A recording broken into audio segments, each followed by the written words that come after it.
All right. Hey, everybody, and welcome to Cool Beans Hot Stuff and another episode of Film Buff Fridays. It's been a long time since we've hit a Film Buff Friday. I think it has been like 3 or 4 weeks since we've hit one of these guys. Yeah, and I love my Film Buff Fridays too. So it's just been a schedule thing. I've been busy, schedule's been changing like crazy, so it is what it is. Haven't been able to get in here on a Friday night and do one of these guys. But tonight we're back to it, and we're going to continue on our 8 elements of film theory series. So for anybody who's watching either live or on YouTube, welcome. If you haven't seen any of my previous 8 elements of film theory streaming videos, streams, what we're doing is we pick one of the 8 elements of film theory and we learn about it. And I think tonight, let me pull it up. Well, tonight is sound. Tonight is sound, obviously. But I think we are on element 6. Let me check real quick. Got my little handy dandy here. Let's just throw you guys over here so you can see it too. We're on sound. So we've done 1, 2, 3, 4, 5. Yep. 6. So we only got 2 more of these guys after tonight, which I'm pretty thankful for. To be honest, these streams don't get a whole lot of attention. People don't particularly find these streams entertaining. They do better on the YouTube channel. On YouTube, people enjoy this because it's more like informational, right? We're going through and we're going to learn all there is to know about sound in terms of film theory, right? In terms of like what do film theorists and film critics and film reviewers, what are they analyzing in terms of sound, right? And we've already hit types of film. We've already hit what they're analyzing when they're looking at shots in a film, the angles of a film, the lighting, and the color was the last time we did the 8 elements, which I think I can tell you how long I can tell you how long ago that was. Oh, maybe I can't. I'm uploading a video to YouTube right now, so never mind. Scratch that. I think that was about 3 or 4 weeks ago, though. It's been a minute. That was the last one we did was color. Now we're doing sound. So today we're going to learn about how film theorists analyze sound for a movie. All right, and then next Friday. Oh, I don't know if it's next Friday. I don't know what we're doing next Friday, but I got my handy dandy note cards here. Put that away, that away. No. Next Friday, we got a different thing going on. I think it'd be the Friday after then. The Friday after, we're going to be doing editing. We're going to be analyzing the different editing styles of films, how a film theorist or a film critic would analyze the editing of a movie, right? And so these streams are just meant to be introductions to these concepts. We're not bringing up like the textbooks from, your film theory class or anything like that. We're just running through a few awesome YouTube channels that I really like, a few articles that kind of explain what the terms are, so we understand the terminology and the concepts behind them. And we're just getting introduced to this particular topic because eventually on this channel, when we're done with our 8 elements of film theory, we're going to start analyzing film. That's what I would like to do. We're going to see how it works. It's going to be, because I know, especially like on YouTube, they don't like you, like some channels, like they don't even like you playing clips from the movie, let alone like an actual movie. And so I don't know if we're going to be able to, I'm going to test it out, see how long it takes my channel to get shut down to just play a movie and analyze the movie as it's playing, point out the lighting of a scene, the color, the shot that they're using, the angle on specific actors and stuff like that. Doing that live would be a lot of fun. I think it would be a fucking blast and it would be very educational. And you should legally be able to do that because it's educational. It's transformative. You are taking the material and using it for the purpose of teaching something about the material, right? So it should be legal, but that's not how the internet works, right? That's, YouTube kind of gets to decide what's legal or not on YouTube. The law kind of has very little to do with it, it seems like. So we'll see how that works. If not, then we're just going to be doing your regular film reviews, book reviews, stuff like that. So we'll be jumping into that once we finish all of our 8 elements. So let's go ahead and jump into tonight's. So I think the first video that we wanted to watch, we're going back, if anybody's seen these 8 elements streams that I do, Media Insider is a YouTube channel that I really fucking love. Go over there, give them some love. I'm subscribed. If you enjoy this kind of material, like you enjoy learning about film theory, learning how to critique films and shit like that, then you definitely want to check this YouTube channel out, because this guy has a lot of very useful information. He's got a short video here about analyzing sound and film, and that's what we're talking about. So we're going to start with his short little video and see what he has to say about it. All right, check it out. I'm sure, like me, you can think of a number of different occasions where the sound in a movie is what has really punctuated the emotion of the scene. Maybe it's the sound of the Joker's laughing box, giving him the ironic last laugh. Oh man, that scene was or how fucking about iconic. Interstellar's heart-wrenching farewell scene that is set against a cacophony of church organs and the J-cut sound of the spaceship launch. Booster ignition. That was an emotional scene too, yeah. I remember that Joker laughing scene from when I was a kid. That was the old Batman. And that was such a fucking dope scene because of that little chatterbox laughing thing that he had in his pocket. Like, that sound definitely changes the all-around tone of the scene. When I went to audio school, we had to do audio for film. And we'll get in that a little bit later in the stream. We'll talk about all the different types of audio that you work with when you're doing audio for a film, whether it's mixing, recording, whatever. But yeah, audio is one of those things when it comes to a movie, because so much emphasis is put on the visual storytelling aspect of it, because that's what the film is supposed to do. It's visual storytelling. And if the visuals are off, then nobody gives a fuck about anything else, right? I mean, for the most part, most people aren't going to give a shit if your movie has good sound if the movie itself sucks. If the story sucks or the visuals suck, you know, your camera work and everything else is just trash, then nobody's going to care about the sound. But sound is one of those things that, at least to your layman person, to somebody who really doesn't give a fuck about any of this film theory type shit, the film is something that you don't notice unless it sucks, sort of thing, right? You know what I'm saying? It's like you don't notice. I'm trying to think of other jobs. There's jobs out there. Editing is very similar. Editing for music, whether it's in a recording studio or editing for films, it's one of those jobs that you almost don't even think exists until you come across an example of somebody who did it very badly, very shittily. Live sound is that way. Any motherfucker who has worked in live sound, who has done sound for like concerts, anything like that, it's the same thing. The front of house mixer, you shouldn't even consider the fact that there's somebody mixing the sound out of those speakers.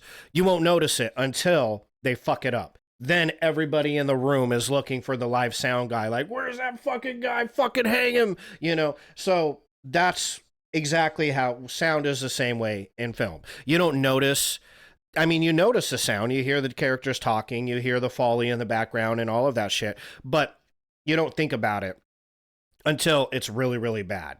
You know what I'm saying? But it's one of those things that, in spite of the fact that you don't really think about it, it really can transform a scene. It's a very important aspect of visual storytelling. So in these cases, the sound adds something. But what about when filmmakers omit sound altogether in favor of...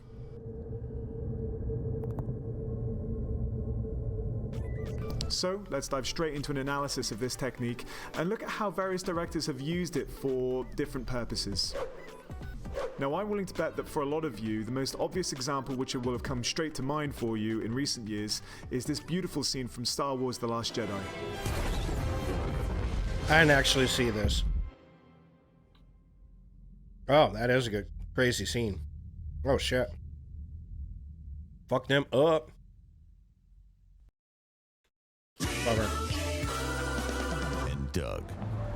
I do like these commercials, but not when they interrupt my YouTube video.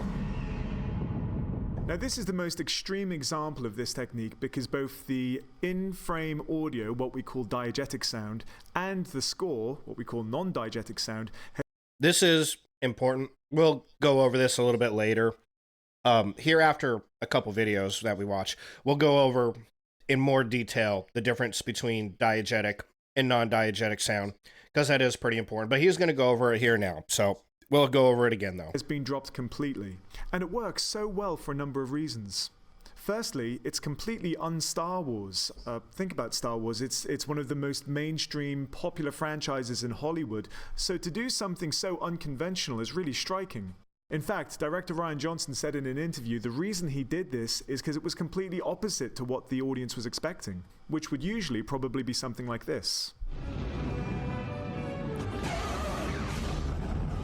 Notice that the sound of the explosion makes the act more about the actual destruction of the Death Star than the character, whereas the emphasis in The Last Jedi is completely on the sacrifice that Admiral Holdo made.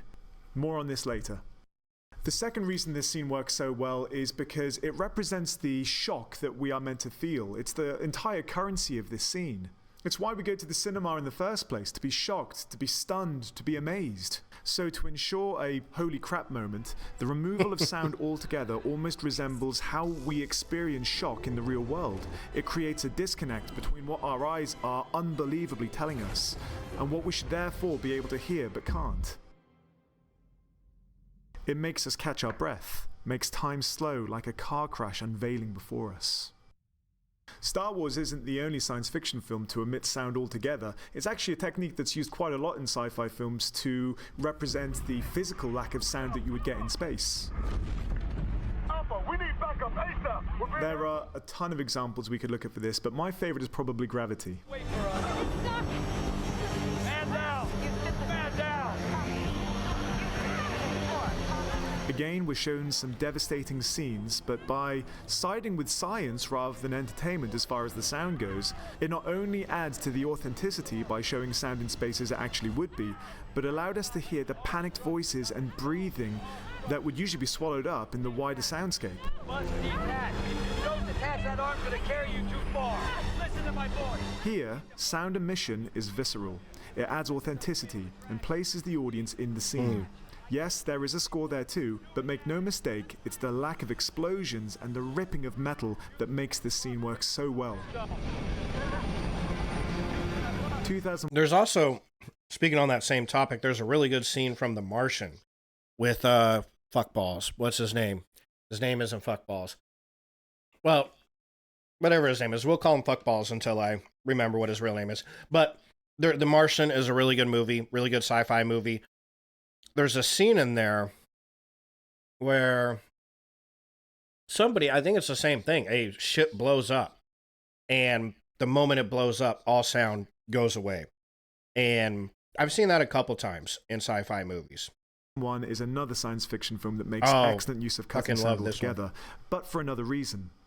The scene I'm talking about is one of my favorites, in which the onboard computer HAL is eavesdropping on the human crew who are starting to suspect that the artificial intelligence isn't actually that reliable.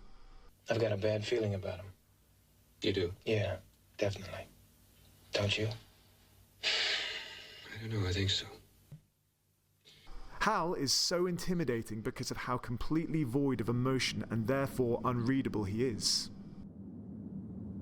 So when we see HAL lip-reading and understanding their plans to shut him down, no sound effect or music could possibly match the menace represented by the cold emptiness of silence. This one scene tells you everything you need to know about HAL. He's soulless and cold, and it's terrifying. One option we've not looked at is when the diegetic sound is dropped to emphasize the non-diegetic sound, or in this case the score. In the anime Metropolis, the contrast between the visuals of destruction and romantic soundtrack are totally mismatched. An alternative would have been to just do it like this. Everything's gonna be fine.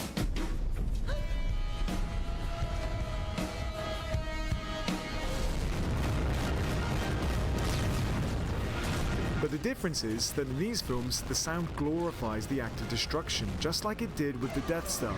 In Metropolis, the music, and the specific choice of music, makes the scene feel more pivotal.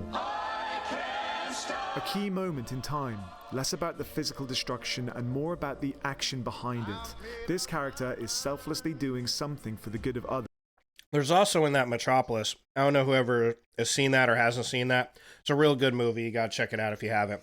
But the song that they're playing there too is a 1950s, I think the correct genre would be doo-wop song. Like the doo-wop, doo-wop, doo-wop, doo-doo-doo-doo-wop. It's like the old, like, barbershop type songs. And having that, like, old school, hoppy, it's a very, what's the word I'm looking for here? Happy kind of song, really. It's very upbeat. And having that playing while all this emotional shit and this destruction is happening is a massive contrast that really kind of shocks you in the same way that the complete lack of sound shocks you in the middle of that Star Wars scene when she just zips through those spaceships and kills herself. I'm assuming, I haven't watched it, but kills herself in order to fuck up that big ass ship. And it's that shock factor of that kind of like 1950s doo-wop playing when all this destruction is happening. It's really cool. Really neat contrast. And to hear the destruction would steal away from the act of heroism.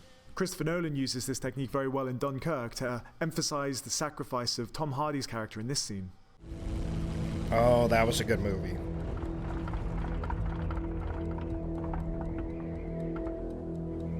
After his engine cuts out from running out of fuel, he decides to go back to protect the troops on the beach. The silence is almost a moment of pause and contemplation for the many sacrifices made in wartime.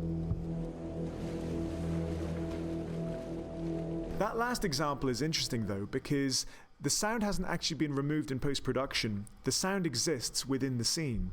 Therefore, we are sharing it with the characters. In Mission Impossible, it's used to heighten the danger and risk involved in this high-security break-in. Come on, move.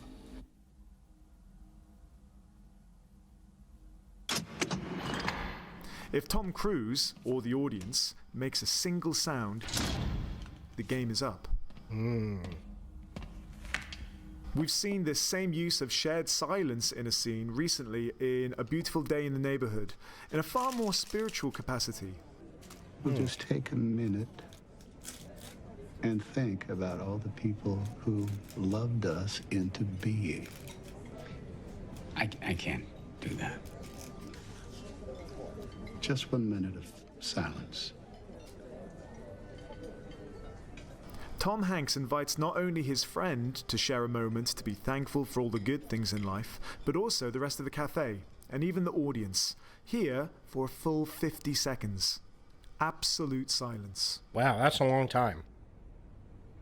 Visuals in a scene like this are often amplified because when you remove that extra sense of sound, we take in so much more visually. And unfortunately, filmmakers are very often tempted to spell things out literally when it really isn't necessary. Let's take a look at the classic Blade Runner example.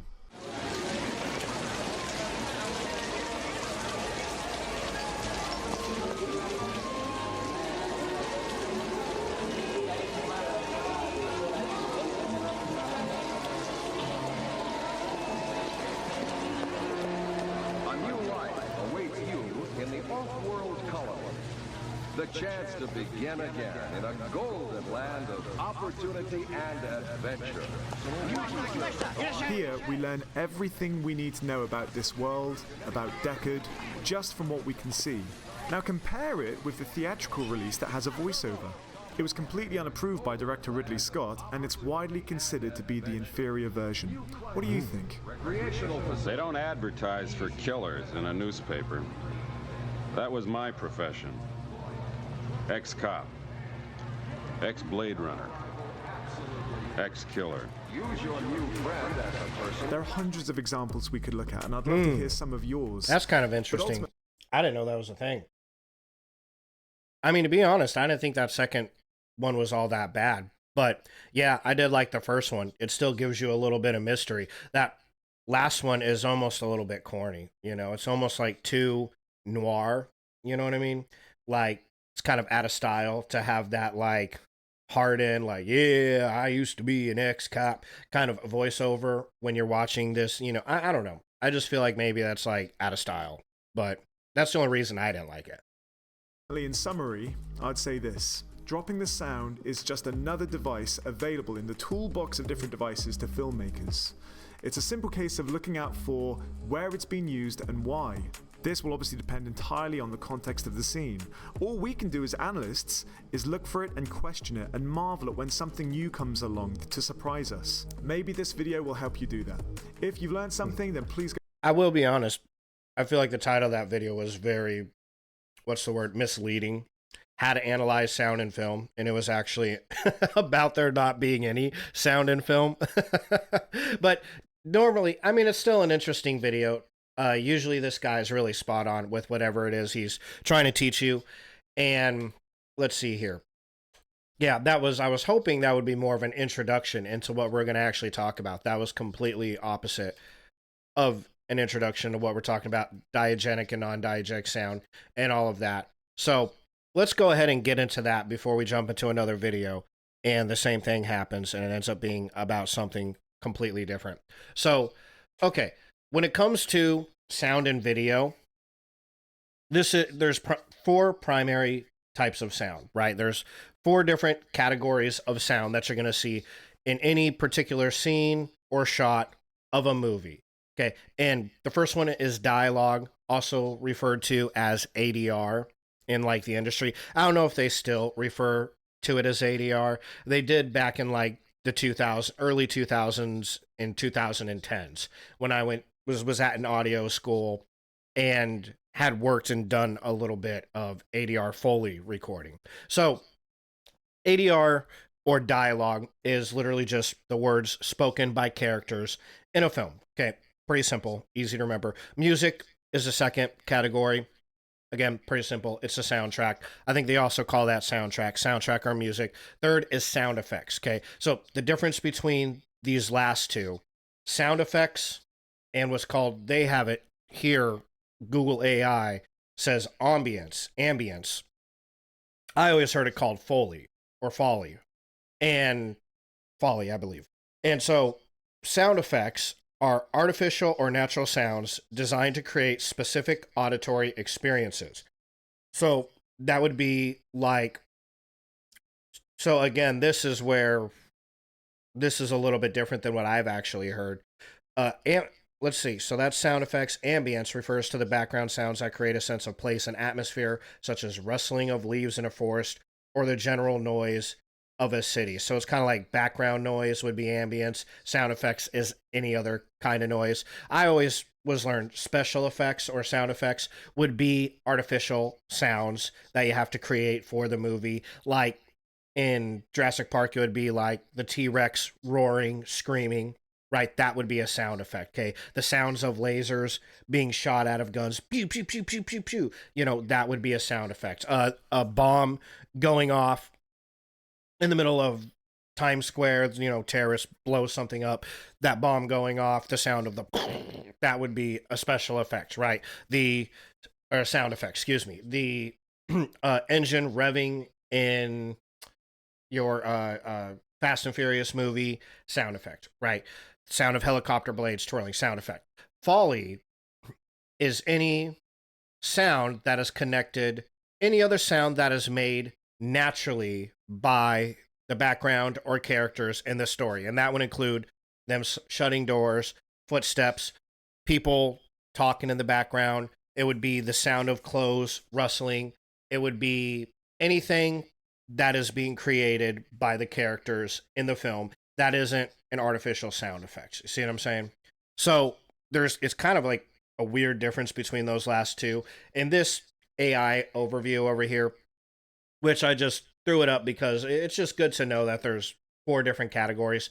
They say sound effects and ambience. Ambience being basically background noise is what it sounds like. And sound effects is any other sound that needs to be created for a specific auditory experience. So dialogue, music, sound effects, and then ambience. And maybe that is how they categorize it nowadays. Things change in industries. You know, again, it's been almost 15 years since I've done anything with sound for films. So that could have changed. The way that I was taught it was ADR or dialogue, music or soundtrack, special effects or sound effects. Sound effects, and then Foley. Okay, and so maybe the new one is ADR, dialogue, music, sound effects, and ambience. Okay, all right, fair enough. Whatever. It's close, but they're just slightly different. But those are still, these four categories would cover all the different sounds that you would find in any single scene in a movie. There's not going to be anything that falls outside of it. So when you're watching a film, and say you're watching, like, a good example would be Lord of the Rings. Okay, I remember watching on one of the Lord of the Rings DVDs when it first came out. One of the DVDs came out with a whole bunch of extras, and they had in there doing the sound for the battle scene. One of the big battle scenes in the second, I think, Lord of the Rings. You know, it's the one where they storm the castle of Mordor or whatever. And that whole scene, you know, there's orcs and people just bam, fucking each other up, you know, big hordes of each other, you know, kicking each other's asses.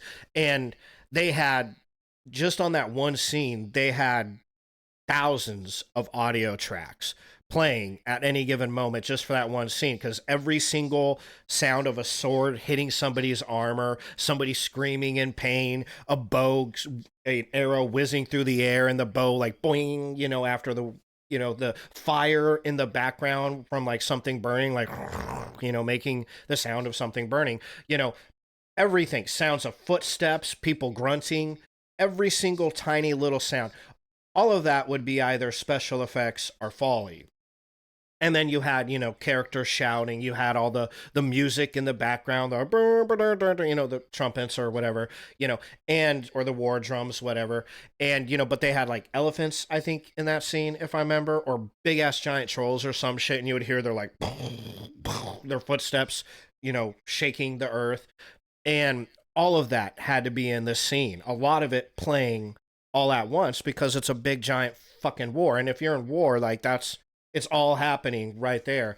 And so, yeah, just to mix that one scene, they had to have thousands of tracks bust to hundreds, not hundreds, I guess, but well within at least 100 buses, and then had to mix those buses on like 100+ fader mixing console, which was, it's fucking crazy. That's so much just for one scene in a movie, you know? But if you look at that scene and broke it down, you would have the actors yelling and shouting across the battlefield to each other. That'd be your dialogue. You had the music in the background. That's your soundtrack. You're right. You had your sound effects, which would be the monster trolls roaring, you know, the big rock flies through the air and destroys the castle. And that would all be sound effects. The sound of like something exploding would be a sound effect. You know, I think at one point, isn't there like a fucking dragon or something that flies in there? Maybe that's a different scene. But the sound of the dragon roaring and the fire coming out of his mouth would all be special effects. And then you had your Foley, which was the sound of the swords hitting each other, banging off of armor, sticking into flesh, people screaming, you know, footsteps running and slamming and all that shit that's related to the characters, right? All that noise. And so, you know, again, in this particular breakdown, you'd have the same thing: dialogue, music, sound effects, it sounds, would be like everything I just described, and then ambience would be anything that adds to the atmosphere, I guess. So I don't know what, you know, I'm not sure exactly what that would be, you know, in that particular scene, to be honest. But you know what I mean. So every sound in a movie can be broken down into those four categories. So kind of interesting. It's good to know. Again, the whole point of these streams, I almost just choked on my fucking gummy. Jeez Louise. So the whole point of these streams is to just, so we can lay out what exactly it is that people are analyzing in a film when they analyze this particular aspect of a film, and what they're looking for, so you can kind of decide if they did a good job at it or not. And then once we get through all the 8 elements of film theory, we're going to start applying it to movies and get better at analyzing movies. That's kind of what I wanted to do with my Fridays. So it is important to know these different aspects of sound, right? If you continue on with the series and you hop back into these streams on Fridays, because I'll be doing these regardless of who's watching or not, because it's a fun stream. I enjoy doing it, and I like putting the information out there on YouTube. But yeah, so it's important to know. Let's jump into this, though. This is new to me. Okay, everything that I just shared with you, I'm aware of, decades ago, because I went to audio school, and a big part of the audio school I went to was doing audio for film. But this is completely new to me. So this is a different way of categorizing sound in movies, right? And that is diegetic versus non-diegetic sound. The Media Insider guy kind of touched on that a teeny weeny little baby bit. I thought he was actually going to touch on it more because the video was called How to Analyze Sound. Instead, it should have been called How to Analyze the Absence of Sound. But in any case, let's learn about diegetic sound. Okay, so diegetic sound is any sound that originates from the world of a film. A very simple way to think about diegetic sound is to think of it as that could make sound in the world of a film. Okay, there's something in that sentence that is all fucked up. It is to okay, let's try a very simple way to think about diegetic sound is to think of it as what, I think maybe they meant what, not that. What could make sound in the world of film? If the characters can hear it, it's diegetic. The sound doesn't have to be featured on screen. In fact, many diegetic sounds are not shown on screen. Say there's an emergency and an ambulance is called. The corresponding siren would be diegetic, even if it is not shown on screen. This is because it is a natural sound of the film's world. So some examples would be dialogue. Even internal monologue is considered diegetic sound because it's the voice inside the character's head. Okay. Music. Piano playing at a restaurant, music in an elevator, or a street performer banging the drums. Okay. So not a soundtrack, right? Not like a song playing like at the ends of Fight Club. It plays the Pixies, Where's My Mind? That wouldn't be, because there was nothing actually in the world that we're watching that was making that sound. That was music added to the soundtrack in post-production. And then sound effects, explosions, raindrops, car engines, all of that. So diegetic is just any sound that is coming from the world within the movie, right? So what is non-diegetic sound then, do you think? Non-diegetic sound is any sound in a film that doesn't originate from the world of the film. Oh, surprise. I was totally not expecting that. These are typical sounds that are added for effect in post-production. For example, a film soundtrack is almost always non-diegetic sound because the characters don't hear it. The short answer to what is non-diegetic sound is this. If the characters can't hear it, it's non-diegetic. So, examples of non-diegetic sound would be character narration, which is different than an internal monologue. Internal monologue is the voice that the main character hears in their own head. A narration, character narration would be like, what's a good example of that? It would be, I was just talking to my girlfriend about this the other day. My girlfriend has never watched The Big Lebowski. She's never seen that movie. So we'll see if I can talk her into watching that movie this weekend. I do have a feeling she's not going to like it, though, just because it's not her style of movie. She's got a very distinct style of movies that she enjoys, and I don't know if The Big Lebowski is on that list. But in any case, we were talking about it, and Sam Elliott narrates certain moments in that movie, but he's not a character. He is technically a character in the movie, but when he's narrating the story, the other characters can't hear his narration. He is narrating it to you, the audience, specifically, right? So any narration that's only meant for the audience that the characters on screen wouldn't be able to hear is non-diegetic sound. Soundtrack or music overlay, sound effects outside of the film's world, which I'm not sure what that would even be. They do give us some examples. Let's hop down here. So obviously the difference between diegetic and non-diegetic. Diegetic happens within the world. The characters can hear it, or should be able to hear it, assuming they're not deaf, right? And then non-diegetic is sounds that characters can't hear that aren't taking place in the world. Diegetic dialogue. Okay, so dialogue is really the most simple example of diegetic sound. It occurs between characters as a form of verbal communication within the world of a film. Even internal dialogue can be considered diegetic since the character can hear their own thoughts. So Sunset Boulevard is an example they're giving us of, we don't really need an example of dialogue. We're all kind of aware of what dialogue is. Yeah. So let's see, diegetic music in film. Okay, music is an interesting element because it can function across a diegetic line into the non-diegetic sound. Diegetic music is what the characters can hear, which means any sort of musical score doesn't count. Music on a record player or being performed by musicians on screen falls into this category. Throughout his career, Quentin Tarantino has mastered diegetic sound. Some of his most iconic movies are driven by it, and this video breaks down how he did it. It's more than just playing music in a scene. The right song paired with the right visuals will create indelible needle drop moments. Interesting. That might be worth watching that. That would be kind of fun. Oh, balls. You weren't supposed to...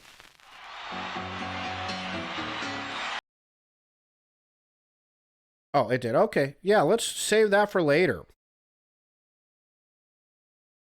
I do have some other Studio Binder YouTube videos that we were going to watch, but that one would be a lot of fun. Give me a second. I got a nasty nose noise to make. Okay. So, yeah, when you have these two dancing on stage, that's would be diegetic sound because they're actually dancing to the music, because that's, the music is what they're dancing to. Yeah. So diegetic sound, Casablanca has some diegetic sound or diegetic music in there. All right. Fair enough. And there's another example in Phoenix. Okay. Diegetic sound effects. Okay, I think that's pretty self-explanatory. Rounding out the soundtrack of diegetic sound are sound effects. Birds chirping, a car horn blaring, telephone ringing. Everything the characters can hear is diegetic. Once again, if we look at Quentin Tarantino's sound design, he can be extremely playful with his diegetic sound. Specifically, pay attention to how he soundtracks violent scenes. Here's a breakdown of how he uses sound design, specifically diegetic sound, to control tone.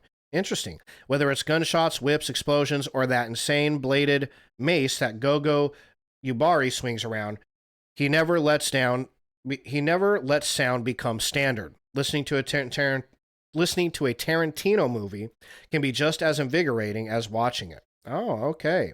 Interesting. And so there you go. We'll jump into non-diegetic sound. Once you understand the difference, it's pretty easy. Like, it's pretty self-explanatory then. I am curious about what sound effects outside of the film world would be. That's a new one. Okay, so non-diegetic music, that would be music outside. Classic example, the opening crawl for Star Wars. You have that classic scene right there with the music playing while the words are going up the screen. Everybody's seen that. Even people who haven't seen Star Wars know what I'm talking about. Let's see. And then any kind of popular music that's going to be in there, that's a part of the soundtrack, is going to be non-diegetic sound. And let's see. Non-diegetic narration. So that was the second one. We kind of already talked about that. Here's some good examples of that. The second most common type of non-diegetic sound is narration. This type of narration is limited to literal narration, not any and every voiceover. For example, Forrest Gump narrates most of the movie, but he's actually telling his story to other characters. Another form of voiceover commonly mistaken as non-diegetic is internal monologue. Again, that would be diegetic because the characters can hear their own voice. So this would be exclusively, like I said, it's purely for the audience's benefit. No other characters can hear it. So Fight Club, didn't even think of that one.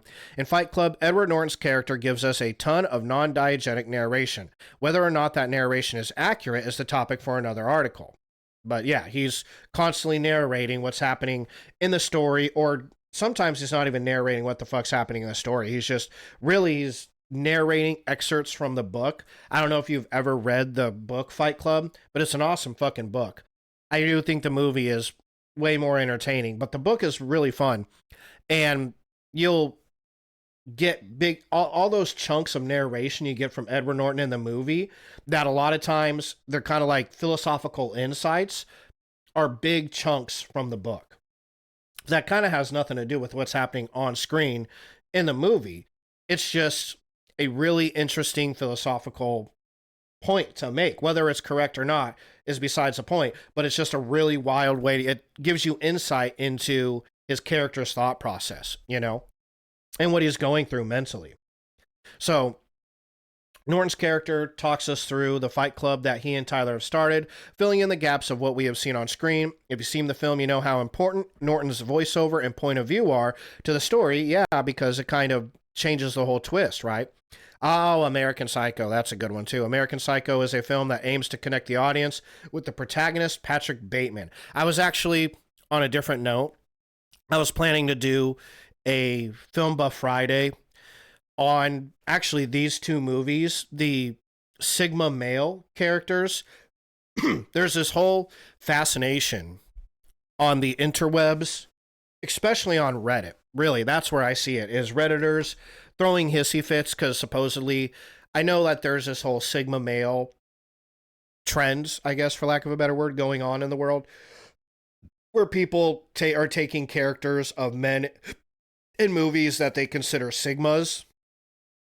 And supposedly a lot of people pick Patrick Bateman and the narrator from Fight Club, or Tyler Durden specifically, and use them as examples of this. What did I just call it? I fucking I forgot what I was. The Sigma male type, right? Not alpha male, Sigma. And Reddit is filled with a whole bunch of people bitching and pissing and moaning about that. So I thought I would do one of these streams one day. I'm going to do a stream on Sigma males, all these Sigma male characters, what the fuck it actually means and why it pisses so many people off. But it's funny that they just put American Psycho and Fight Club back to back to back, because they're both of those movies are movies where this Sigma male thing upsets a lot of people. I think what was The Taxi Driver was another one, that same thing. Anyways, but yeah, throughout American Psycho, Patrick Bateman, the most obvious one is his morning routine, where he's going through his whole morning routine, his fucking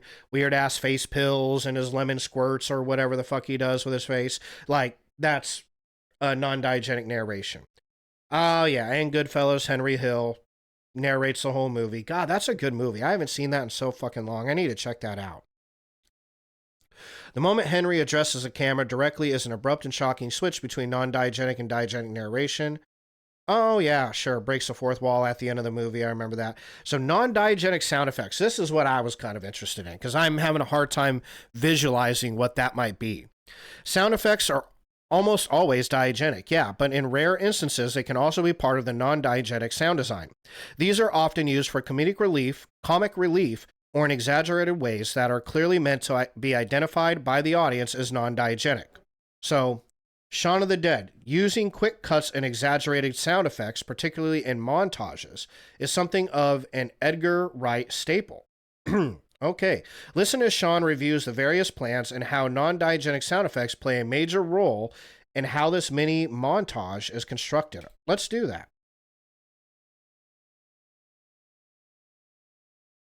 I know this movie. I've seen this movie half a dozen times, but... She's engaged. That was quick. Ed, this is serious. Liz! Sean! Mum, hi. I was going to call you. Are you okay? Yes. Yeah, are you sure? Some men tried to get into the house. Well, are they still there?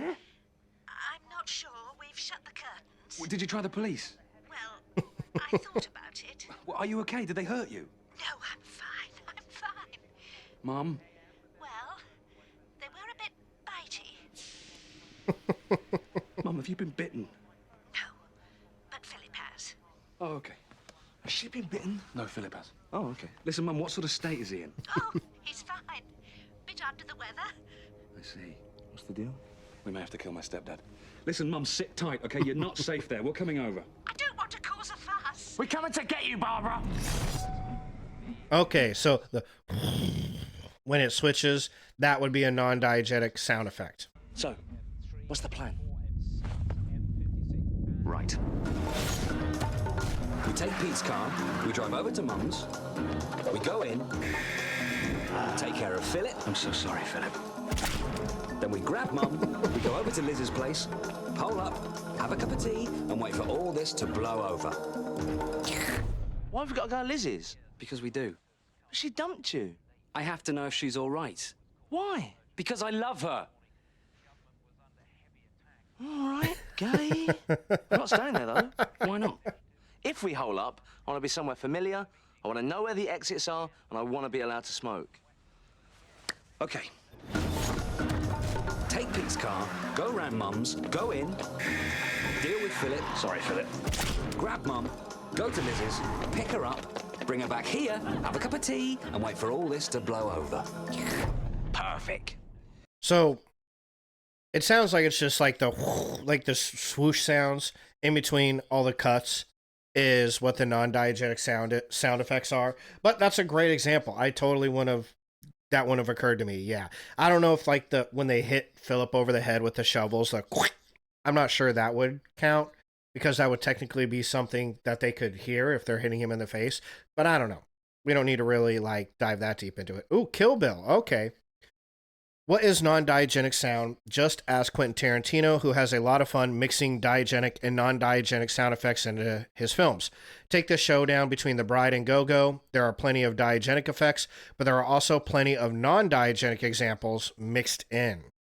Okay. The synthesizer stings as The Bride backflips, or the sound of the bowling pins as Go-Go crashes through the tables. Ah, these are great examples of how exaggerated sound effects can be non-diegetic. Interesting. Okay.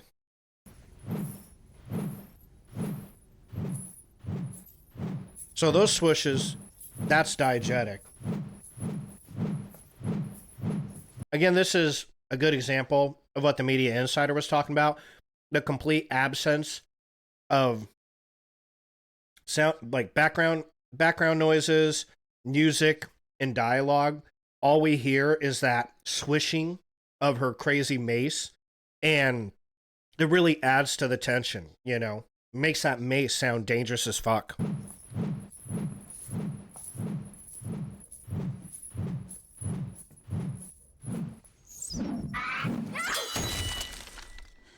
So, like, here, let me turn my volume up. That would probably help. There's a few sound effects in there that might not technically be diegetic, right? Like he's adding sound effects to kind of punctuate the slice through the air. You kind of hear like a whing kind of sound, you know what I mean? And I don't know if that would actually be a real sound effect of a metal ball flying through an air. There, sweet. The ping, I don't know if you would hear that neither. All of that you would hear, that's all.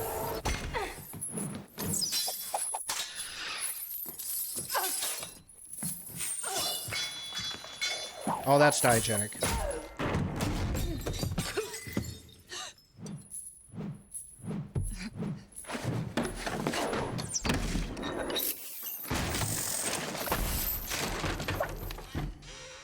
No, when her head whips, I don't think that's diegetic either. That's almost kind of like comic bookish, right? Which is kind of, I know there's a few scenes where he goes for that comic book style.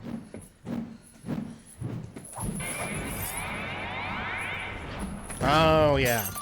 There was that synth right there. Kind of makes it sound like she's floating through the air. Definitely non-diegetic. Again, right there.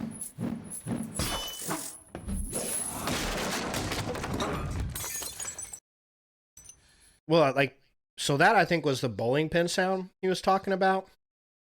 And again, they are definitely, it's really cool because they are mixing diegetic and non-diegetic sounds to heighten all of the sound effects. And you can definitely hear bowling pins in there, but it almost kind of makes it sound like the wood just kind of rolling and falling away almost, you know? It's interesting though.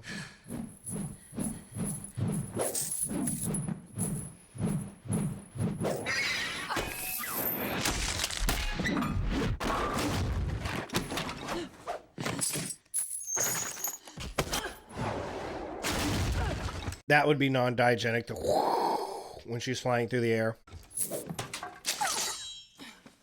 See, that right there, the pew, you know, I don't know, that could be diegetic or non-diegetic.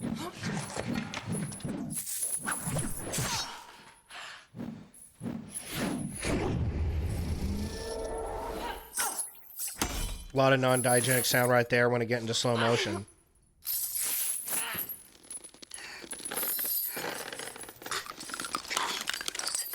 See, I think that would be non-diegetic sound, yeah, because it almost sounds like bones breaking, like you're cracking something.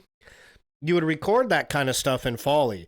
If you're not breaking it down into diegetic and non-diegetic, all of this would fall into sound effects or Foley, both those two.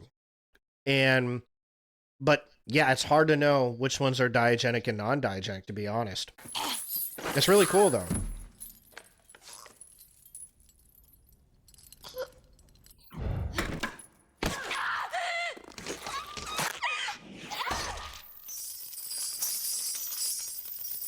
Brutal.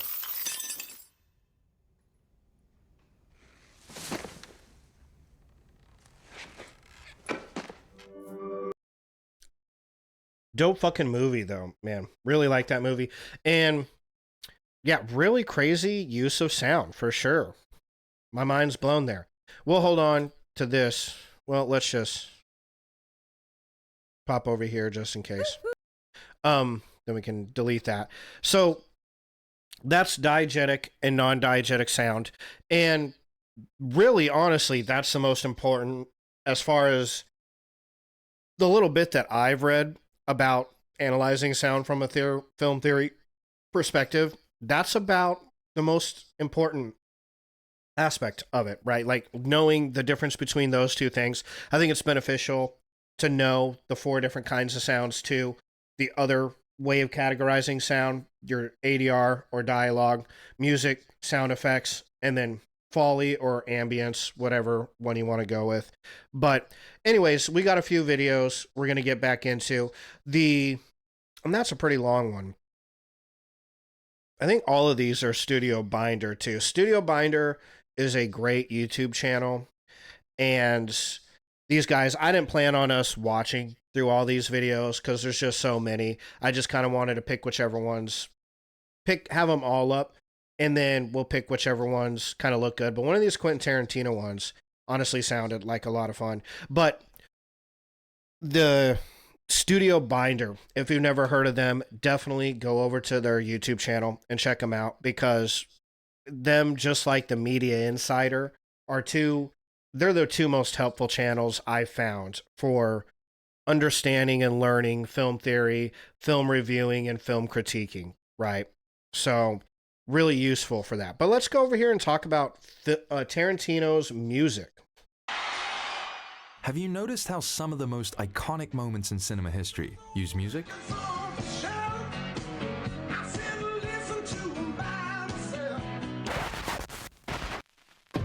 Damn, it feels good to be a gangster. That's such a good fucking movie. Man, I need to watch that. Office Space. That's been a minute since I've seen that one. Big Lebowski.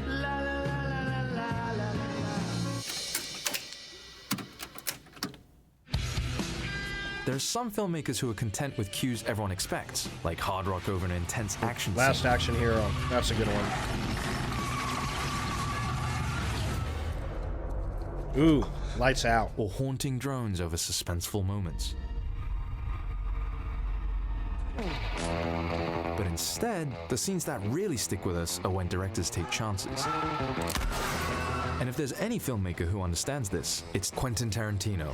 I know how good it is. And he's accomplished this by making subversive music choices that defy expectations. It's a big part of the fun of modern movies is to have modern pop songs in your films, and you kind of cut the scenes to them. So today, let's look at how Quentin Tarantino approaches music. Yeah. And why so... That is a technique that Quentin Tarantino does that you just don't see a lot of other directors do. And I wonder why they don't do it. They take all of this amazing badass music that you can throw into your fucking movie. Well, I imagine it costs a lot. That might be what it is. Getting the rights to those songs probably not fucking cheap. But cutting up a scene to just a verse or a chorus, like that scene is such an iconic scene in Kill Bill when what's the name of that song? Battle Without... Fuck. I'm gonna have to look it up. Battle Without Honor or Mercy or something like that. Something or another. Y'all have heard this song. It's... Well, I wouldn't know how... I mean, and same thing, like, if I play even a second of it on my stream, you know, somebody is gonna fucking copyright me. But... Battle Without... There it is. Battle Without... Nope. Come on. Battle Without Honor or Humanity. That's it. Battle Without Honor or Humanity. Okay. By Hotei. Hotei. Gotta go check that out. Just look it up on Spotify. Because if I play it, you know, I'm going to get copyrighted and all that bullshit. So, but go check that song out. When they're playing that song, everybody's heard it, that in this scene, and then bam, bam, bam, and it cuts the fucking scene up. It's so fucking good. It's so iconic and very music video vibes, right? And yeah, I just don't know why other directors don't do that, because it adds so much to the fucking movie, man. Adds so much atmosphere to it. Kind of cut the scenes to them. So today, let's look at how Quentin Tarantino approaches music, and why so many of his decisions really shouldn't work, but they somehow do. Let's go.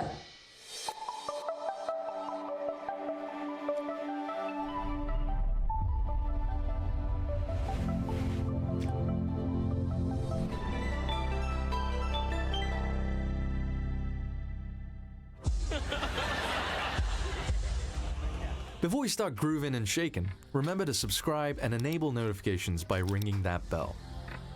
The most obvious way Tarantino uses music is by choosing songs that go against the grain. He'll play a David Bowie song over a moment like this.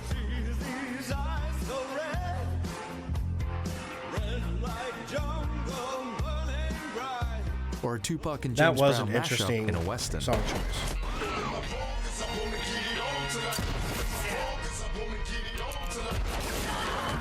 That scene, it worked really well. Like that, I didn't even notice it. I mean, the music just added to it, but that Django scene, that totally worked very well with that scene. But the one from Inglourious Bastards, that was kind of a wild choice. I do remember that. Like, I mean, I don't know. It gets you ready for, you know, that some crazy shit is about to happen in these, you know, it's a montage scene and you know some shit's about to go down. And that kind of poppy vibe to it, to that David Bowie song, it is kind of an odd choice. This choice, though, that made a lot of sense. Gangster music, you know, Tupac playing below a gunfight, even if it is a Western gunfight, it doesn't fucking matter. Like, I think it plays a little better because obviously, Jamie, I almost called him Jamie Lee Curtis. Jamie Foxx is black, and that, but that, you know, gangster music playing behind a shootout, like, it absolutely belongs there. It's perfect.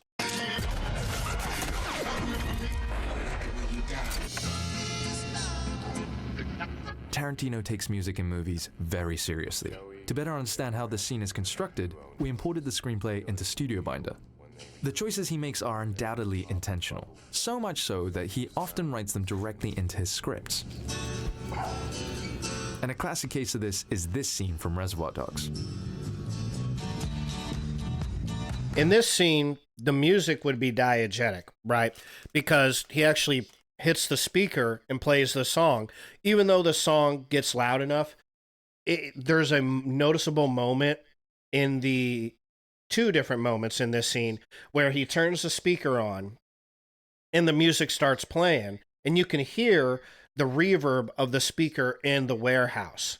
And then once he starts getting into dancing, the reverb vanishes, and now the song sounds forward, like it's just for the audience, almost like it's non-diegetic, right? Like there's no more warehouse noise. It's not playing in the scene anymore. It's playing for you, the audience, and the characters. It's almost like they can't hear it. That goes away again when he, Mr. Blonde, walks out of the warehouse. You can hear the song still playing in the warehouse. He goes back to his trunk or his car, comes back with the gasoline. once he gets into the warehouse, the music is back and you can hear it echoing in the warehouse again. But I almost feel like the whole purpose behind that was to show that once the music starts playing, that's all Mr. Blonde is thinking about. Like almost kind of like now we're in his head where the only thing that matters is him jiving to this music. He doesn't really like the violence, him slicing off people's body parts and shit. What he's doing to this cop doesn't even register in his mind. All he hears is the music. I can't tell you where I love that song, I though. got the idea for Stuck in the Middle with You. It was just a natural. I was mucking around in my bedroom when I was writing the script, diving through my record collection, but I don't even think I had to look for it. It just was right there.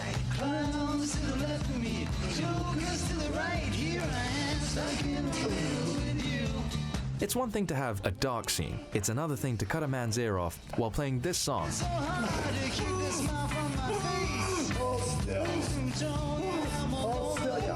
The song choice doesn't just amplify Mr. Blonde's cruelty, it puts you in the twisted headspace of the character.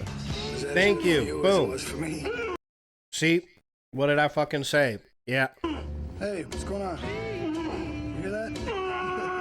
And it's kind of fun and funny. And you find yourself asking if you're just as twisted as Mr. Blonde. Well, I can safely say I never thought that. But yeah, it puts you in his headspace, right? Almost sucks you in to what's going on in his head, which is just chilling to the song, man. Doesn't even like connect in his head that he's slicing this motherfucker up or that it's a bad thing. Tarantino includes diegetic music as much as anyone. This is music the characters can hear in the world. Ever notice how often he has characters listening to music or singing along?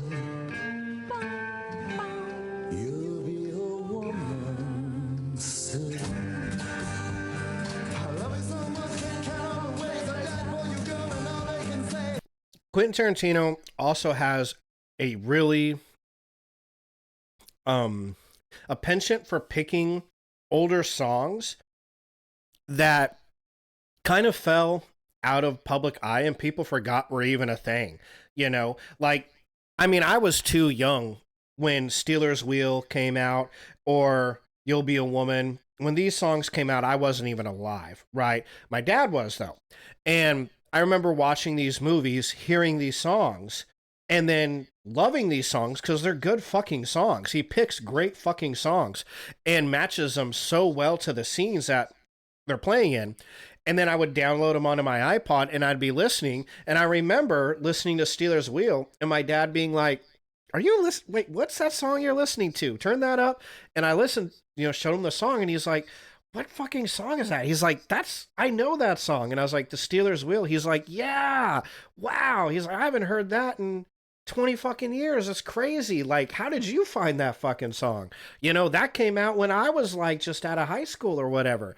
And I was like, oh, it was in a movie, you know? And he was like, oh, wow, man, I forgot about that song. That's a good fucking song. And you can almost say that about every Quentin Tarantino song that he throws in his movies. Almost. He picks so many songs that are really good songs, but they're older, so they fell out of style. You know, they're popular briefly at a moment. He picks a lot of one-hit wonders.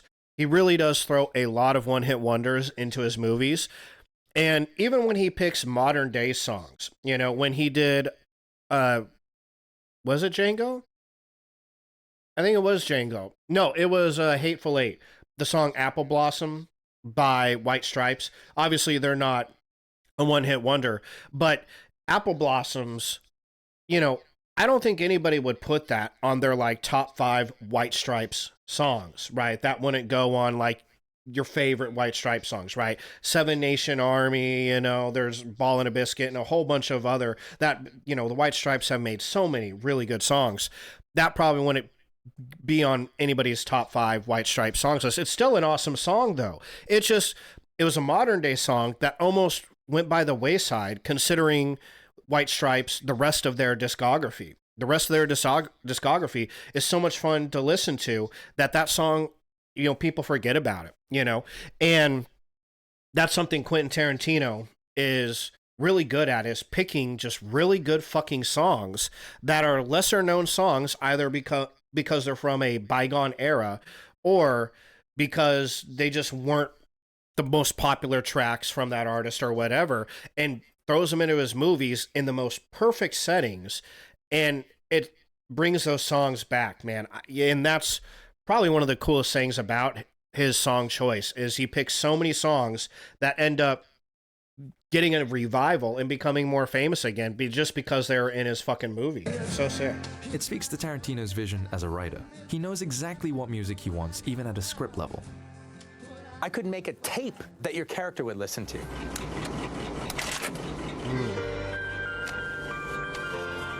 If your character had a little mixtape of music that they liked, I could make a mixtape that your character would have made.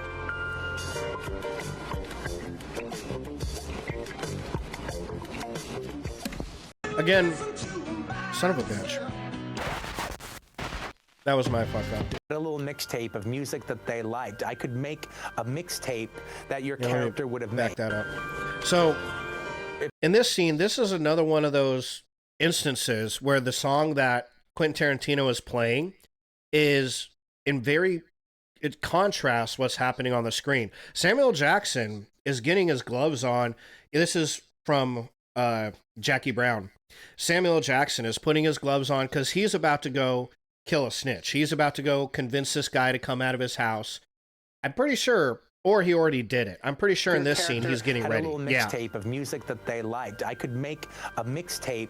He's getting ready to pop this guy, kill this motherfucker. I think he's sitting in the trunk, and he's getting ready to open the trunk, pop, pop, pop, kill him, and that's that. But the track that he's listening to is a very relaxing, easygoing kind of track, right? Which speaks to that character's mindset. It creates a contrast for the audience that's watching the movie. We're listening to this like happy-go-lucky, really chill and relaxing song while this murder's about to happen. And it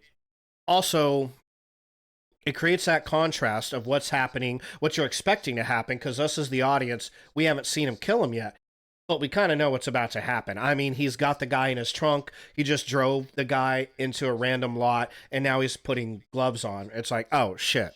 We know what's going to happen.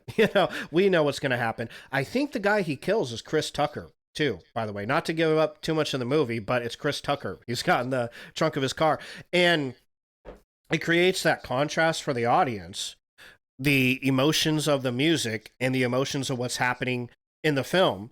It also, what's the word I'm looking for? It very accurately represents the character's mindset during this scene, because, he just walks back there, boop, boop, boop, pops him, and then that's it. He doesn't think twice about it. There's no emotional struggle with this character killing the other one. He doesn't think twice about it. You can see it on his face. He's jamming to this music. He's just chilling while he's getting ready to kill this fucking guy. And it really speaks to how crazy this character is, how dangerous he is, where the concept of murdering somebody doesn't even register on his radar, right? Just like Mr. Blonde listening to Steeler's Wheel when he's chopping off a cop's ear. It almost doesn't even occur to him that is what he's doing is a bad thing. He's just having fun, and that's all he cares about is the fun he's having. And same thing here with Samuel Jackson's character.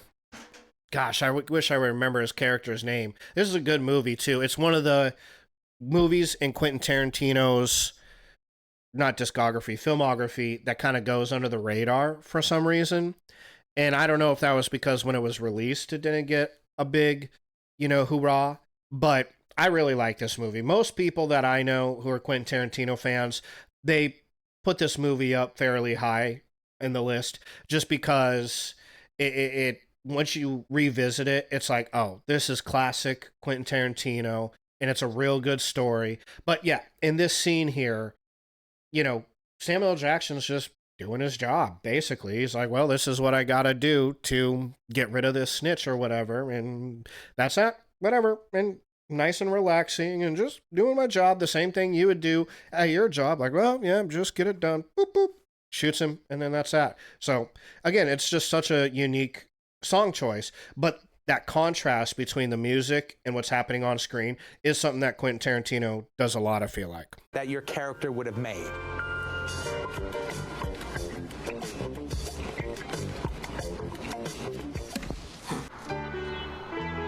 And you understand a character a bit more when you know they listen to the Delphonics. Who is this? The Delphonics. In doing so, it imbues a greater purpose to the song choice, because the characters literally interact with it. Yeah, I mean, that's really, I never thought of that, but yeah, that whole scene there, that's not one scene, but different scenes in the Jackie Brown movie. He goes to Jackie Brown's house.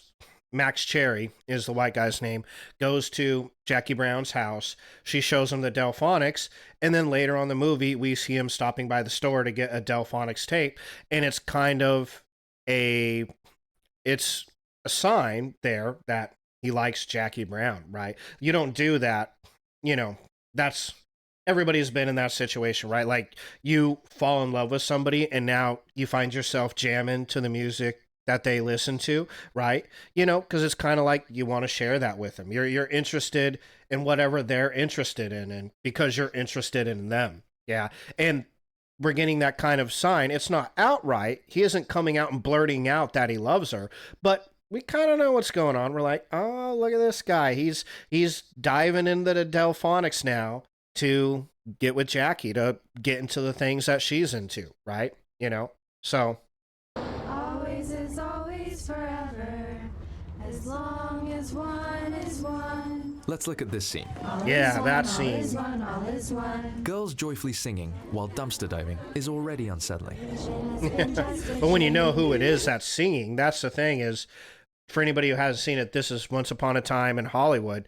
This is the Manson girls right here that are singing this. And that adds a whole nother level of cult shit to the fucking thing, because this is a cult right here. And yeah, now the lyrics that they're singing is everything is one and whatever. Illusion has just been a dream. Now the lyrics are almost take on a way darker tone when you realize who these characters represent.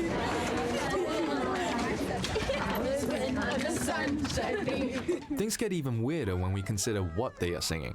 Never say never to always. The song is Always Forever, written by none other than Charles Manson. Oh shit. Well, there you go. I didn't know that. That blows my fucking mind. They're singing the lyrics of an actual Charles Manson song, and they're the Manson girls. That's so crazy.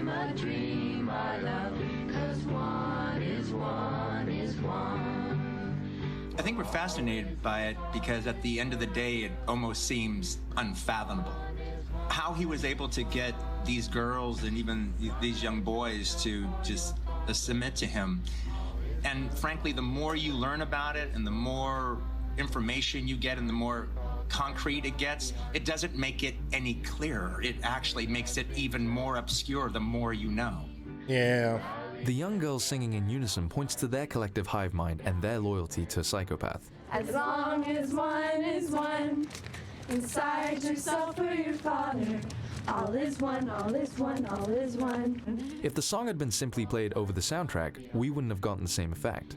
So when deciding between diegetic and non-diegetic music, consider what it means to have a character perform a song rather than it just play over a scene. The difference could mean everything.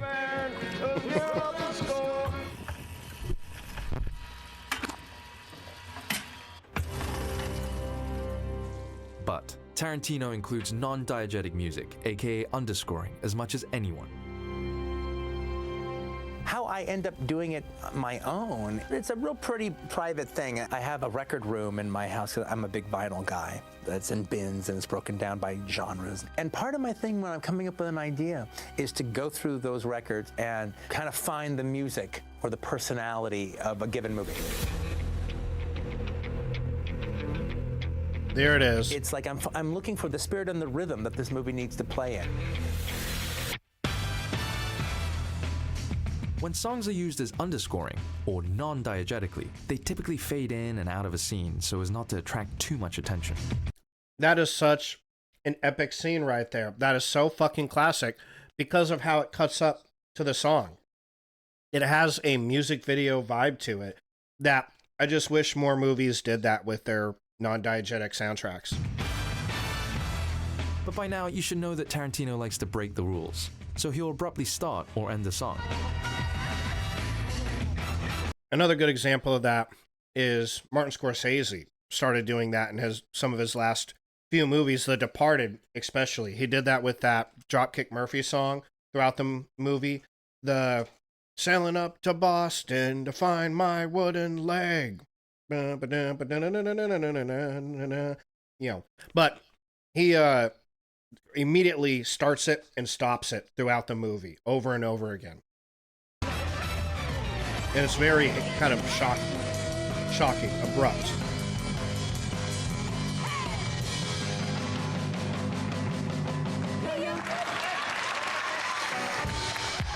Just look at the showdown between the bride and Oren Ishii in Kill Bill. It's a non-diegetic track, but Tarantino finds a way to relate it directly into the story.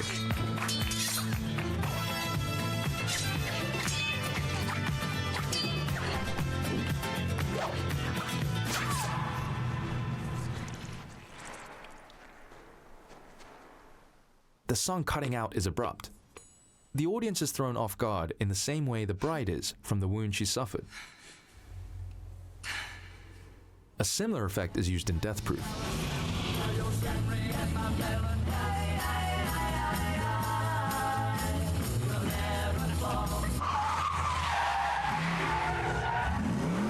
Tarantino uses musical cuts to signal change in tone or focus, and it draws our attention to stuntman Mike's sinister intentions, anticipating something big is about to happen.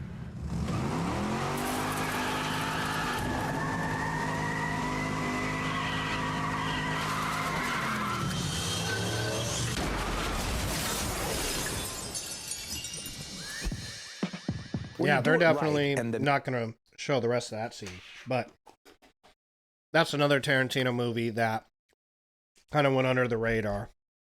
And I can understand why. That one had so many abrupt tone changes in the actual script that even to this day when I watch it, it still throws me off. Music and the movie kind of goes in sync with each other, and for a sequence or so, it's just kind of like you're flying or you're skating, and those are always just some of the funnest parts to watch with an audience because they're really engaged. Yeah. It's clear from his filmography that Tarantino loves music. Well, very engaging and very it really sucks your ass into the story when you can, the visual storytelling is following the music, you know? But in the end, his choices create a unique experience. So when planning your own films, remember how the music influences our interpretation of the scene. Don't be afraid to subvert expectations, but make sure it ties back into your story or character. Note it in your script breakdown, or pull a Tarantino and write it into your script. Just make sure you can get the rights first. In our blog post, we dive deeper into QT's music and what we can learn from them. Also be sure to check out our companion video. Make sure you go check out Studio Binder, give them a like. Their channel has a lot of really good info on it. Before we continue, because we do have at least one more Studio Binder video I want to show you guys before we chill out for the night, because this is going to be a really short stream. You know, there's not a lot of content to cover with the non-diegetic and diegetic sound aspects of film theory, you know, and I got a few different videos that we could check out together, but I'll just link them into the description of my YouTube video, so you can go check them out. If you're watching this on YouTube, just go to the description and they'll all be there. But we will check out at least one more video. But before we do that, I gotta piss. And then I fucking threw away the wrong container of nicotine pouches.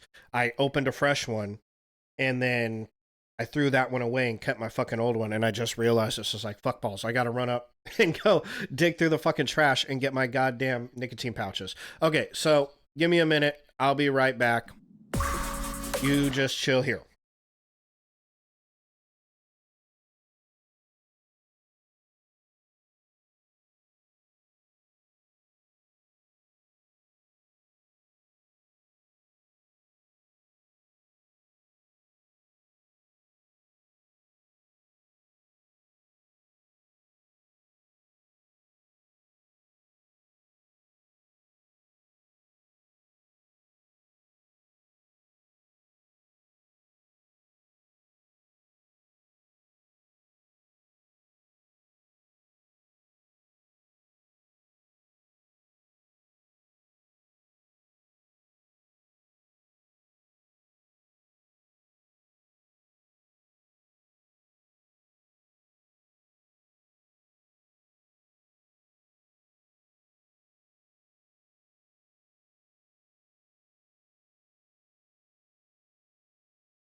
All right.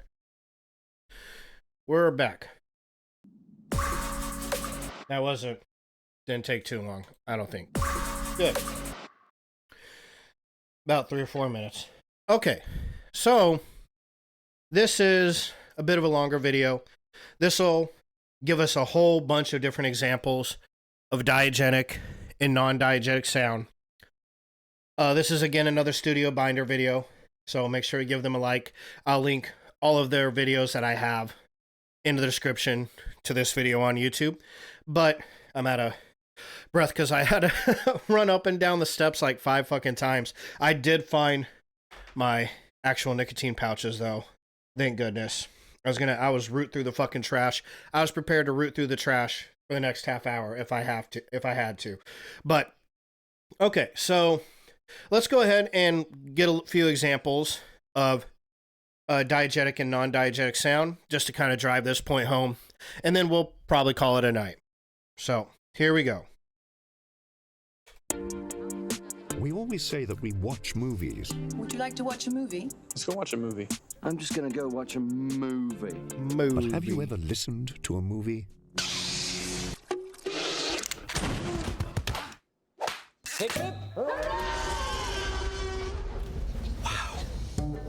Most sound design is intended to go unnoticed, but it is often the unsung hero of filmmaking. And today we're going to look at the 2 main categories of sound and how they can be the secret weapon for any filmmaker. This is what is diegetic versus non-diegetic sound. But before we get started, subscribe and click the bell for more filmmaking videos. Ready? In film, diegetic is derived from diegesis, which simply means the world of the film and everything in it. Everything the characters can experience within their world is diegetic.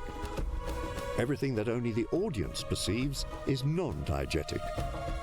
The concept of diegesis goes all the way back to the Greeks like Aristotle and Plato. For them, diegesis is the act of telling a story and how the narrator presents it. For films, you can think of the director as the narrator and everything they include to create a world around the characters. Some non-diegetic elements are visual. These include title cards, chirons, or even non-diegetic inserts.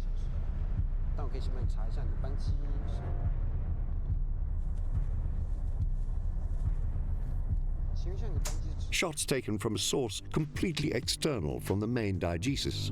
Oh, wow.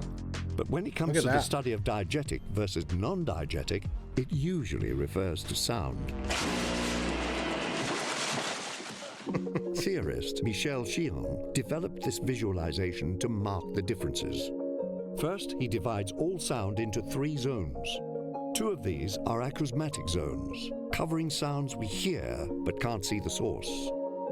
These are either off-screen sounds that belong to the diegesis, like unseen birds chirping in a forest scene. Or they are non-diegetic sounds that the characters can't hear because they exist outside the world of the film, like a musical score.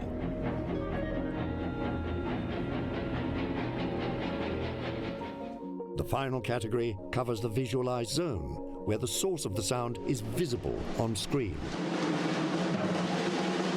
All sound falls into one of these categories, and some can even switch zones, as we'll see in a minute. So, let's look at some examples of each and how they work. I gotta say, that feels like a very overcomplicated way of looking at it. Having 3 zones that all switch and swap and all this, but okay, fine. Starting with diegetic sound. Did you hear that? If the characters can hear it, it's diegetic sound. This includes atmospheric sounds like the weather, vehicles, weapons, music from inside the film, dialogue. Can you hear me? Good. And some forms of voiceover. I guess I just missed my friend. If the voiceover represents a character's thoughts, it is labeled as internal diegetic sound. So, even though no other characters can hear it, it is still part of the story world. Tallahassee had a sick sense of humor when it came to zombies. The primary role of diegetic sound is to help establish and create the world around the characters. Land of opportunity and adventure. But more than just obligatory elements, diegetic sound can have a massive impact on the overall storytelling. For example, sounds we can hear off-screen can inform setting.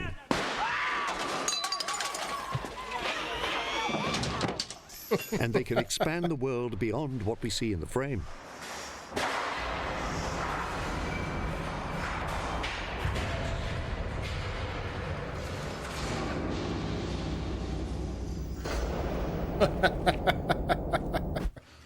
When we hear something but can't see it, that's when real suspense can be made. Ooh, that was a good one. We often take diegetic sound for granted. We assume it will always be there and that the sounds will match our expectations. But breaking these rules can make for exciting cinema. Like this shocking moment from The Last Jedi, when we expect a massive overload of sound, but instead, silence.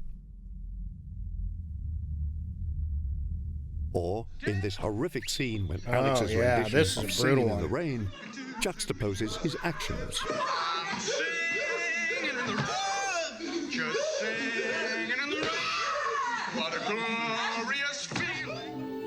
Just like a POV shot shows us what the character sees, diegetic sound can be manipulated to let us hear what they hear.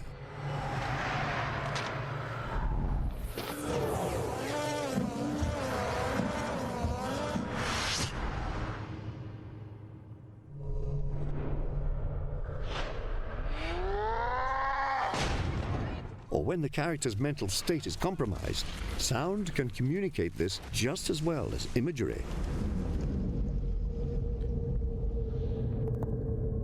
You can see a lot of the re-going over a whole lot of the scenes we've already discussed from that Media Insider video with the lack of sound. You know, that was still a good video. It just wasn't the introduction to sound that I was kind of hoping it would be.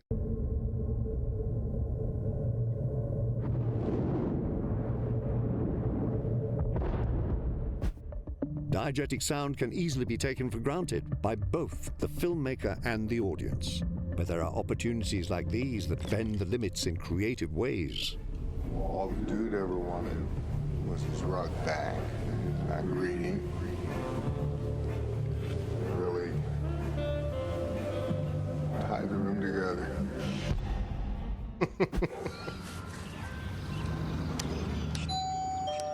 Now, let's look at the role of non-diegetic sound. Coming!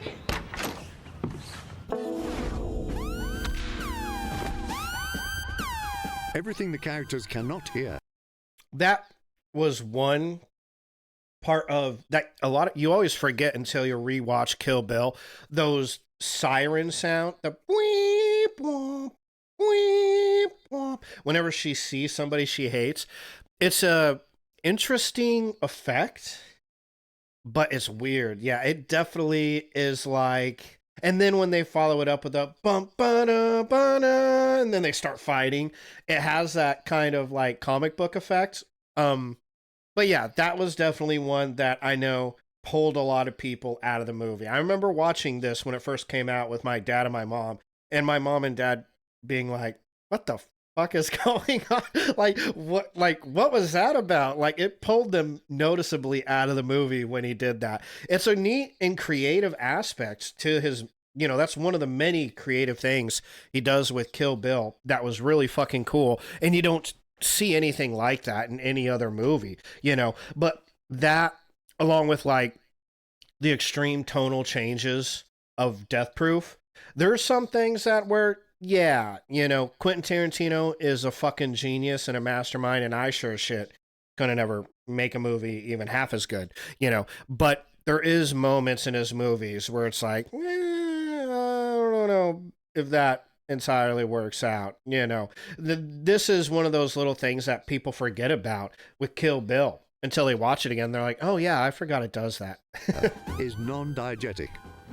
This includes sound effects. We already watched all that. The musical score. And forms of narration. This is a story of boy meets girl. If the narrator plays no role in the film, this is considered non-diegetic. Barry's father had been bred, like many other young sons of a genteel family, to the profession of the law. This type of narration harkens back to the traditional idea of verbal storytelling, like Alec Baldwin's narration for The Royal Tenenbaums, which itself is framed as if we were reading from a novel. Over the next decade, he and his wife had 3 children, and then they separated. But there is the potential danger of breaking the illusion with non-diegetic narration. For example, Tarantino's omniscient commentary in The Hateful Eight. Joe Gage volunteered to take that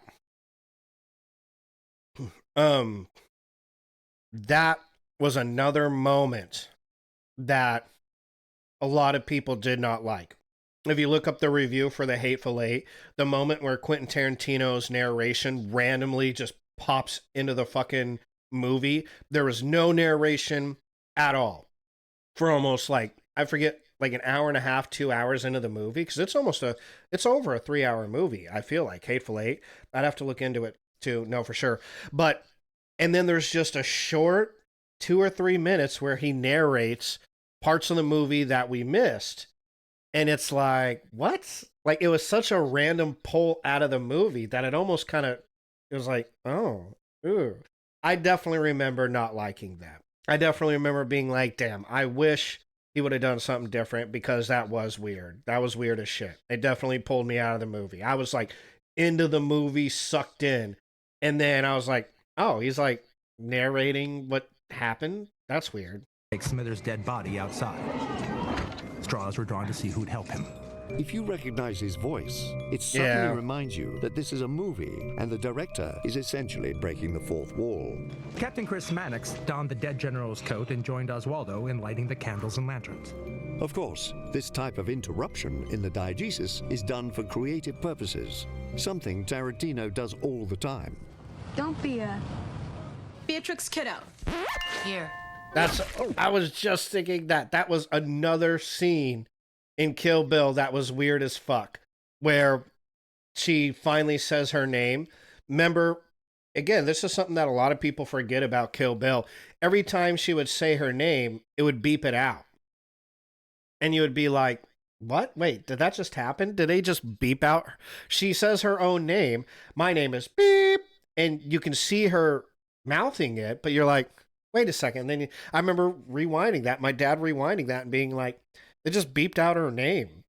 And everybody was like, yeah, what was that about? And then when it finally says her name, it has that weird little cutscene where it's like a teacher in a classroom calling out kids' names, and he calls her name out. And then she's in the classroom dressed as like a schoolgirl. And she's like, here. And it was like, what the fuck? That was weird. I did like this scene, though. I mean, this scene where, well, you'll see.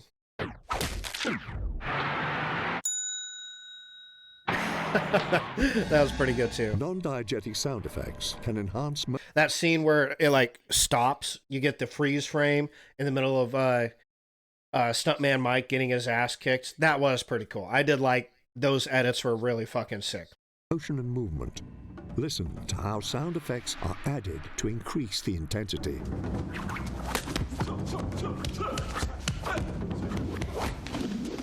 They can be used for comedy to put a punchline. See, I don't know. Would you consider that non-diegetic? Because it's supposed to simulate their hands flying through the air so fast that you can hear the air breaking, right? And if that's what it's simulating, then they would hear that because they're in the room. So I don't know if that'd be non-diegetic or not. I guess you'd have to ask a professional. Studio Binder is a pretty good authority on this stuff, at least as far as I'm concerned, more than I am. So if they say it's non-diegetic, then I guess it's a non-diegetic effect. Ow.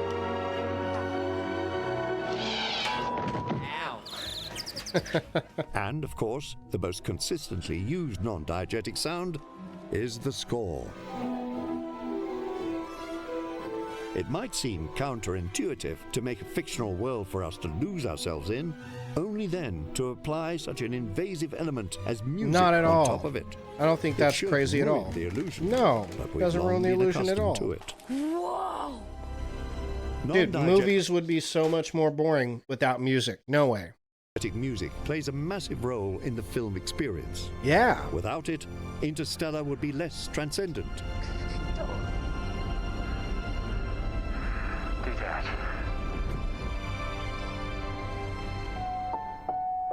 Up wouldn't be as heartbreaking. Oh, God. Man, fuck that whole intro to that. And Black Panther wouldn't feel so triumphant. That Up movie, man, puts tears in your eyes so hardcore. One of the saddest Let's see what bits of happens movie when I've ever sound seen. switches between these two modes, also known as transdiegetic sound. Okay. Goodness gracious, great balls of fire! Some of the most interesting storytelling happens when our expectations are subverted. So this would be like what we were talking about earlier, where the song starts in the scene and then it turns into a soundtrack that the characters can't hear. I think we talked about that. Like when what we assumed was non-diegetic suddenly appears to be diegetic. Could you please stop playing Beethoven? Take your hands off the harp. Mel Brooks does this a lot with music. That's right, Blazing Saddles. By playing with our expectations, Brooks brings a meta quality to his films that allows us to be in on the joke.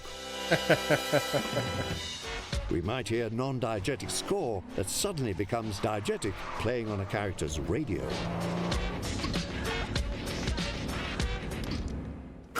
Or diegetic music might become non-diegetic while playing over a montage So they know we're coming.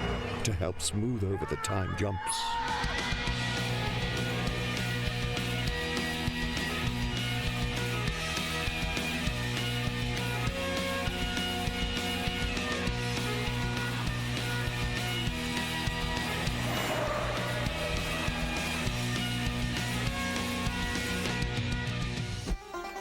This also works for sound effects.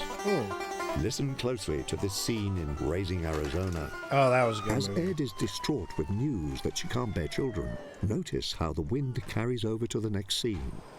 I'm barren. At first, I didn't believe it. That this woman, who looked as fertile as the Tennessee Valley, could not bear children. The wind began as diegetic, but then switched to non-diegetic to comically reinforce her infertility. In The Big Lebowski, we begin with the narration of The Stranger, which we assume is not I told you about this. We talked about this earlier. Sam Elliott. diegetic. Way out west, there was this fella I want to tell you about. Until he appears in the final scene. Hey, man. Howdy do, dude. I wondered if I'd see you again. Switching between diegetic and non-diegetic can be a nuanced way to blur the lines between fantasy and reality. Harold just counted brush strokes. All right, who just said Harold just counted brush strokes? Throughout Birdman, we hear drums on the soundtrack. And in a few key moments, the camera reveals the drummer in the scene as a way to illustrate Riggan's unstable mental state. In George of the Jungle, the division between diegetic and non-diegetic breaks down completely as the narrator argues with the characters. Oh, no. Oh, no was right for the exhausted ape nappers. Why don't you say something constructive for a change? Like what we should do now? Because I don't like you. Oh, I hate you, you snotty son of a... There are endless ways to switch between diegetic and non-diegetic sounds. Let's end with some creative exceptions that don't interesting. play by the rules. Hear the music. I'm a wolf in sheep's clothing. There are other examples of sound that don't fit neatly into any of these categories. How might we categorize American Beauty's narration, which is delivered from Lester's disembodied spirit? In less than a year, I'll be dead. I mean, that has to be non-diegetic, yeah, because he doesn't hear it. None of the characters hear his disembodied spirit. He's a character in the story, but it's not thoughts that the character hears, yeah?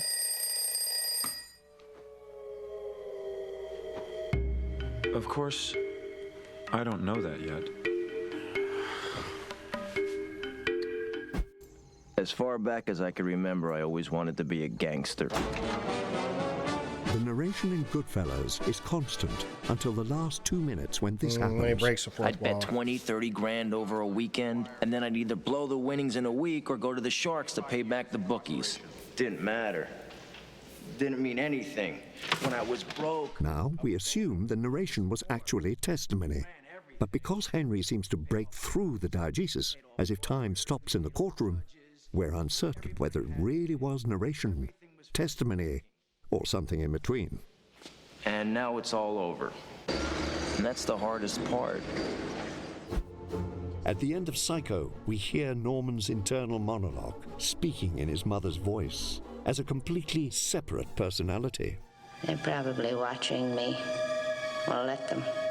Let them see what kind of a person I am. I'm not even going to swat that fly. I hope they are watching. They'll see. They'll see and they'll know. And they'll Wow, say, I forgot about that. That is very clever. Turns her into part of his personality. Fuck. I completely forgot about that. She wouldn't even harm a fly. Man, and such a good, creepy smile, too.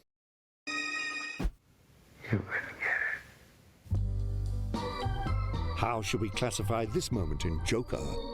Arthur quietly sings along to the music we assumed was non-diegetic. Is the music in his own head? That's life.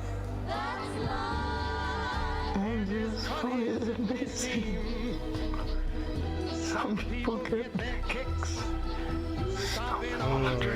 That is very clever. We get a similar moment in La La Land. The external diegetic background music in the restaurant switches to internal music in her head.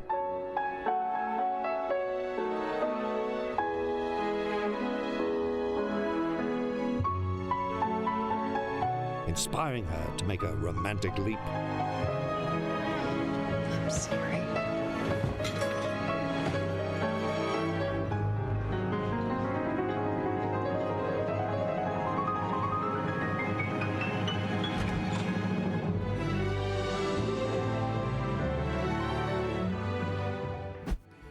Magnolia breaks down these divisions by having the ensemble sing along to what is otherwise a non-diegetic song.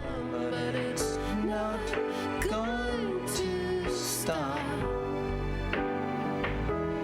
It's not going to stop. This unique example seems to occupy both realms equally. Going to stop.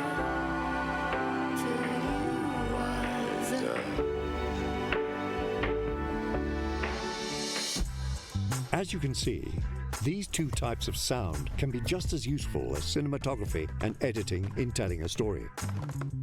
Even though we typically watch movies, there's plenty of reason we should be listening to movies just as closely. What is that? For more on sound design and storytelling, you'll find links to these videos in the description. And check out Studio Binder's pre-production software to give yourself every opportunity to plan how sound will play a part in your next project. This is the end. Sounds like... All right. So, that was Studio Binder, Ultimate Guide to Diegetic for Non-Diegetic Sound. That's kind of what I was hoping the Media Insider video would have been. But now, you should have a really good understanding of the two different categories. And there's some other videos here. We're probably not going to go over them. Probably going to call the stream for the rest of the night because I don't think anybody is watching right now. And this all just kind of, it's extra stuff. So I'll include it in the description to the video if you want to check it out on your own time. If you're watching this on YouTube, there's another Studio Binder here. The Science of Sound and Film. Film sound recording for beginners. The Needle Drop, What Fuels the Best Movie Soundtracks. Dune Sound Design Explained, the cinematic sounds of Villeneuve's sci-fi epic. I don't know how to pronounce that guy's name. How Quentin Tarantino makes violence so much fun. Sound design for film. And then we have one from Now You See It. Is another really good channel for movie theory type orientated stuff. Sound design, lying to your ears. So I'll include all 5 of these in the description to the YouTube video, and you can go check them out in your own time. But that'll do it for us and tonight's episode of Film Buff Fridays, deep dive into sound. Next time we meet for a Film Buff Friday, we'll be going over, it'll actually be, let's see, villains that were the good guys. Was I going to do that? No, I think I was going to do good guys that were the villains. That's what I was going to. So we got it backwards. Good guys that were the villains. I got 4 characters that are always that there's a lot of arguments on the interwebs surrounding these 4 characters and whether or not they were actually the good people that the movies try to convince us that they were. So I see a lot of people arguing about it. I thought it would be a really fun argument to talk about on Film Buff Friday. So we'll be doing that next Friday. The Friday after that, we'll come back to our 8 elements of film theory to discuss editing in films. Okay? And so that'll do it. I don't film or stream over the weekend. Excuse me. So the next time we will meet will be Monday. We'll be meeting back here for Arkansas Myths and Legends. We're continuing our local legends series in Arkansas. So local legends of Arkansas. So if you're interested in spooky stories, ghosts, and stuff like that, be sure to check that video out. All right. Anyways, to everybody who watched live, I appreciate you watching live. I think there was a total of a grand total of 3 of you. But I appreciate all 3 of you. Anybody who watched this on YouTube, I hope you enjoyed the content. If you do, please like and subscribe to the channel. And I will catch you guys on the next video. You guys have a wonderful weekend, and I will see you Monday. Peace.